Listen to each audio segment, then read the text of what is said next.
School അങ്കണം നിറഞ്ഞു കവിഞ്ഞിരിക്കുന്നു. ഏവരും മിഥുൻ വരുന്നതിനായി കാത്തിരിക്കുകയാണ്. കഴിഞ്ഞ ദിവസങ്ങളിലൊക്കെ മിഥുൻ വളരെ സന്തോഷത്തോടുകൂടി ചിരിച്ചു കളിച്ച് അവിടേക്ക് എത്തിയതായിരുന്നു. പക്ഷേ ഇന്ന് മിഥുൻ അവിടെ എത്തുന്നത് ചേതനയേറ്റ ശരീരമാണ് എന്നതാണ് ഏവരുടെയും നെഞ്ചുലയ്ക്കുന്ന വേദന. 2 ദിവസം മുൻപ് നടന്ന അപകടത്തിലാണ് മിഥുന് ജീവൻ നഷ്ടമായത്. ഇന്നിപ്പോൾ ആ വലിയ ആഘാതത്തിൻ്റെ ആ വേദനയിൽ ആ നാടൊന്നാകെ നീറി നിൽക്കുകയാണ്. മിഥുന് വിട നൽകാൻ ഒരുങ്ങുകയാണ് തേവലക്കര സ്കൂൾ. ആ സ്കൂളിലേക്ക് അധികം വൈകാതെ മിഥുൻ്റെ മൃതദേഹം എത്തിച്ചേരും. അതിനുള്ള ഒരുക്കങ്ങളെല്ലാം അവിടെ പൂർത്തിയായി കഴിഞ്ഞിട്ടുണ്ട്. പൊതുദർശനത്തിലുള്ള ഒരുക്കങ്ങളൊക്കെ നേരത്തെ തന്നെ പൂർത്തിയാക്കിയിരുന്നു. അതിന് പിന്നാലെയാണ് 10:30 ആശുപത്രിയിലെ മോർച്ചറിയിൽ സൂക്ഷിച്ചിരുന്ന മിഥുൻ്റെ മൃതദേഹം ആംബുലൻസ് മാർഗം വിലാപയാത്രയായി അവിടേക്ക് കൊണ്ടുപോയത്. അധികം ദൂരമില്ലായിരുന്നു ആശുപത്രിയിൽ നിന്ന് സ്കൂളിലേക്ക്. പക്ഷേ വിലാപയാത്രയായതുകൊണ്ട് തന്നെ വളരെ പതുക്കെയാണ് ആംബുലൻസ് വരുന്നത്.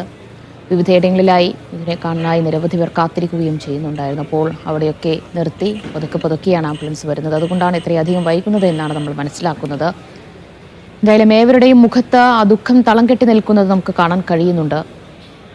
ഇതിൻ്റെ ഒരു പ്രധാനപ്പെട്ട കാരണം അവിടെയുള്ള എല്ലാ കുട്ടികൾക്കും സഹപാഠികൾക്കും അധ്യാപകർക്കും ഒക്കെ പ്രിയങ്കരനായിരുന്നു മിഥുൻ. പക്ഷേ ഇത്ര നേരത്തെ മിഥുനെ തിരികെ വിളിക്കും എന്നാരും കരുതി കാണില്ല. അവസാനമായി ഒരു നോക്കു കാണാൻ, മിഥുന അന്ത്യയാത്ര ചൊല്ലാൻ, അന്ത്യചുംബനം നൽകാൻ മിഥുൻ്റെ പ്രിയപ്പെട്ടവരെല്ലാം അവിടെ കാത്തിരിക്കുകയാണ്. 12 മണിവരെയാണ് പൊതുദർശനം സ്കൂളിൽ തീരുമാനിച്ചിട്ടുള്ളത്. പക്ഷേ ഇതുവരെയും മൃതദേഹം എത്തിച്ചേരാത്തത് കൊണ്ട് തന്നെ അത് ഒരുപാട് നീളുമെന്നത് ഉറപ്പാണ്. കാരണം അത്രയധികം ആളുകൾ അവിടെ സ്കൂളിലേക്ക് എത്തിക്കൊണ്ടിരിക്കുന്നുണ്ട്. കാരണം വീട്ടിൽ പൊതുദർശനം നടത്താൻ അത്രയധികം സൗകര്യങ്ങളില്ല. അവിടെ ഒരുപാട് ആളുകൾ എത്തിച്ചേർന്നാൽ അത് വലിയ ബുദ്ധിമുട്ടുണ്ടാക്കുന്ന കാര്യമായിരിക്കും. അതുകൊണ്ടാണ് സ്കൂളിൽ പൊതുദർശനം തീരുമാനിച്ചത്. അപ്പോൾ അവിടെ പൊതുദർശനം പൂർത്തിയായ ശേഷമായിരിക്കും മിഥുൻ്റെ മൃതദേഹം വീട്ടിലേക്ക് കൊണ്ടുപോവുക. അവിടെ വീട്ടിലേക്ക് എത്തുന്ന ആ ഒരു സമയത്ത് തന്നെ മിഥുൻ്റെ അമ്മ സുജയും അവിടെ വീട്ടിലേക്ക് എത്തും. അതിനുശേഷം വൈകിട്ടോടുകൂടിയാണ് സംസ്കാര ചടങ്ങുകൾ തീരുമാനിച്ചിട്ടുള്ളത്. തേവലക്കര സ്കൂളിൽ നിന്ന് ലിജോ റോളൻസ് ഉണ്ട്. ലിജോ, എല്ലാവരും കാത്തിരിക്കുകയാണ്. വേദന കടിച്ചമർത്തി എല്ലാവരുടെയും മുഖത്ത് ആ ദുഃഖം തളം കെട്ടി നിൽക്കുന്ന നമുക്ക് കാണാൻ കഴിയുന്നുണ്ട്. കുട്ടികളുണ്ട്, അധ്യാപകരുണ്ട്, ഒരുപാട് കുട്ടികളുടെ രക്ഷിതാക്കളൊക്കെ മിഥുനെ കാണാനായി അവിടേക്ക് എത്തിയിട്ടുണ്ട്. അധികം വൈകാതെ തന്നെ മൃതദേഹം അവിടെ എത്തിച്ചേരുമെന്നാണോ വിവരം?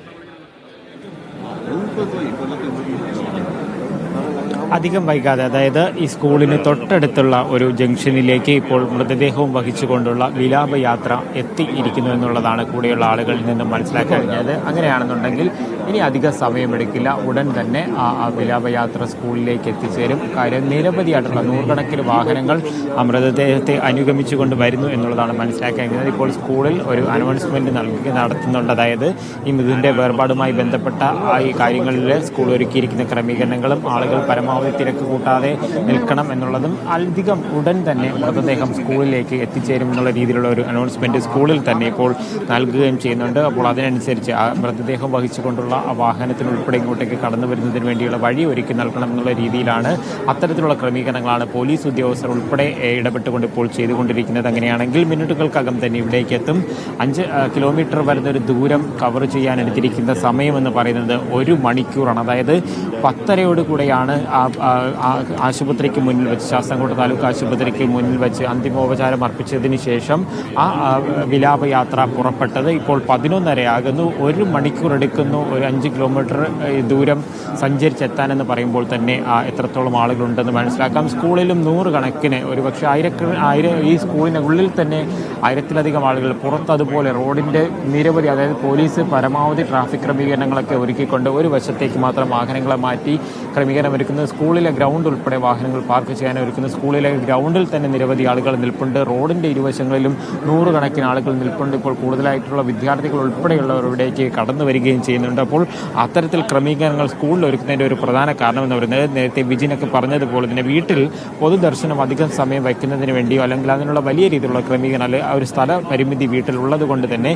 സ്കൂളിലായിരിക്കും കൂടുതൽ ആളുകൾ എത്തിച്ചേരുക എന്നുള്ളതിലൊരു കണക്ക് കൂട്ടലിൽ തന്നെയാണ് ഇപ്പോൾ ആയിരിക്കുന്നത്. അത്തരത്തിലുള്ള ക്രമീകരണം തന്നെയാണ് അധികൃതരെല്ലാം ഇടപെട്ടുകൊണ്ട് ചെയ്യുകയും ചെയ്യുന്നത്. കാര്യം വീട്ടിലേക്ക് 2 മണിക്കൂറാണ് സ്കൂളിൽ ഇപ്പോൾ നേരത്തെ തന്നെ പറഞ്ഞിരുന്ന ഒരു പൊതുദർശനത്തിൻ്റെ സമയമെന്ന് പറയുന്നത്. പറയുന്നത് 2 മണിക്കൂറായിരുന്നു. ഇത്തരത്തിൽ ഒരു തിരക്കും ഇത്തരത്തിൽ സമയമെടുക്കുകയും ചെയ്യുന്ന സമയത്ത് 12 മണിക്ക് ഒരുപക്ഷെ കഴിയുമെന്ന് പ്രതീക്ഷിച്ചിരുന്ന ഈ സ്കൂളിലെ പൊതുദർശനം എന്തായാലും ഒരു 1:30 എങ്കിലും അല്ലെങ്കിൽ 1 മണി കഴിയുന്ന സമയം വരെയും നീണ്ടുപോകുന്ന കാര്യത്തിൽ യാതൊരു സംശയമില്ല. ഇവിടെ സ്കൂളിലേക്ക് എത്തുന്ന അവസാനത്തെ ഒരാളിന് പോലും ആ മിഥുൻ്റെ മൃതദേഹത്തിൽ അന്തിമോപചാരം അർപ്പിക്കാനുള്ള ക്രമീകരണം ഒരുക്കിയതിന് ശേഷമായിരിക്കും വീട്ടിലേക്കുള്ള വിലാപയാത്ര സ്കൂളിൽ നിന്നും പുറപ്പെടുക. ഇതിന് സമാനമായ രീതിയിൽ തന്നെയായിരിക്കും ഇവിടുന്ന് വീട്ടിലേക്കുള്ള ഒരു വിലാപയാത്ര എന്ന് പറയുന്നതും.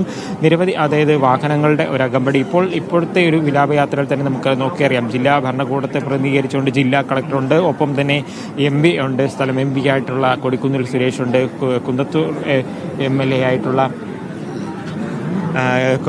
കോവൂർ കുഞ്ഞുമോനുണ്ട്, മാത്രമല്ല ഗതാഗത മന്ത്രിയായിട്ടുള്ള KB ഗണേഷ് കുമാർ ഉൾപ്പെടെയുള്ളവർ, അതായത് ഈ നേരത്തെ പ്രതീക്ഷയിൽ നിന്ന് അധികമായിട്ടുള്ള മന്ത്രിമാർ ഉൾപ്പെടെയുള്ളവർ ഈ വിലാപയാത്ര ഉൾപ്പെടെ അനുഗമിച്ച് വരുന്നു എന്ന് പറയുമ്പോൾ തന്നെ ഉണ്ടായ ഒരു അപകടത്തെ എത്രത്തോളം ആ ഒരു അപകടവും അവിടെ വീഴ്ചകൾ സംഭവിച്ചതിനെയും സർക്കാർ സംവിധാനങ്ങൾ ഉൾപ്പെടെ എത്രത്തോളം അതിനെ ഗൗരവമായി കാണുന്നു എന്നുള്ളത് മനസ്സിലാക്കുകയും ചെയ്യുന്നുണ്ട്. ആളുകൾ നേരത്തെ വന്ന്, അതായത് രാവിലെ ഒരു 6:30യോടുകൂടിയാണ് ഞങ്ങൾ ഈ സ്കൂളിലേക്ക് എത്തുന്നത്. ആ സമയത്ത് ഇവിടെ കണ്ട പല ആളുകളും ഒന്നിരിക്കുക പോലും ചെയ്യാതെ ഇപ്പോഴും അങ്ങനെ തന്നെ വന്നതുപോലെ നിൽക്കുന്ന ആളുകളുണ്ട്. അതിനുശേഷം എത്തിയ വലിയ പ്രായമായ ആളുകൾ പോലും ആ സ്കൂളിൻ്റെ വരാന്ത നമുക്ക് നോക്കിയാൽ തന്നെ കാണാനായിട്ട് സാധിക്കും. പ്രായമായ നിരവധി അമ്മമാരുണ്ട്, ഒപ്പം തന്നെ കൊച്ചുകുട്ടികളുണ്ട്.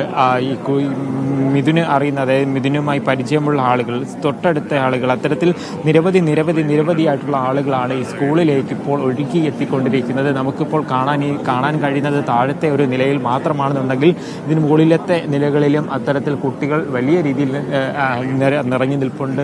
നമ്മുടെ ഈ ക്യാമറ വച്ചിരിക്കുന്നതിന് പിന്നിലായിട്ടുള്ള ഭാഗത്ത് ഒരു സ്കൂൾ ഷെഡുണ്ട്.